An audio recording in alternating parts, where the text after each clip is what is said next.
पंढरपूर नजीक असलेल्या ऐतिहासिक आणि महत्त्वाच्या वाखरी पालखी तळावर आज झालेल्या पावसामुळे मोठ्या प्रमाणावर पाणी साचले। पावसामुळे संपूर्ण मैदानाला तलावाचं स्वरूप आलं असून परिसरातील रस्त्यांची प्रचंड दुरवस्था झाली आहे। रस्त्यांवर पडलेल्या मोठ्या खड्ड्यांमध्ये पाणी साचल्याने वाहनधारकांना कसरत करावी लागत असून प्रशासकीय नियोजनाचा पुरता बोजवारा उडाल्याचं चित्र दिसतंय। आषाढी वारी दरम्यान संत ज्ञानेश्वर महाराज आणि संत तुकाराम महाराज यांच्यासह मानाच्या पालख्यांचा शेवटचा विसावा वाखरी येथील पालखी तळावर होतो। या अत्यंत महत्त्वाच्या ठिकाणी आज झालेल्या पहिल्याच मोठ्या पावसात पाणी साचल्याने संपूर्ण परिसर जलमय झालाय।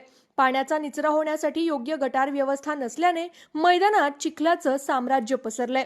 पालखी तळाकडे जाणाऱ्या मुख्य रस्त्यासह अंतर्गत रस्त्यांची अवस्था अत्यंत दयनीय झाली आहे। रस्त्यांवर जागोजागी पडलेल्या खड्ड्यांमुळे अपघातांचा धोका वाढलाय। प्रशासनाने वारीच्या नावाखाली कोट्यवधी रुपयांचा निधी खर्च केला असल्याचा दावा केला होता। मग पहिल्याच पावसात रस्त्यांची ही अवस्था कशी झाली असा संतप्त सवाल स्थानिक ग्रामस्थ आणि भाविकांमधून उपस्थित केला जातोय।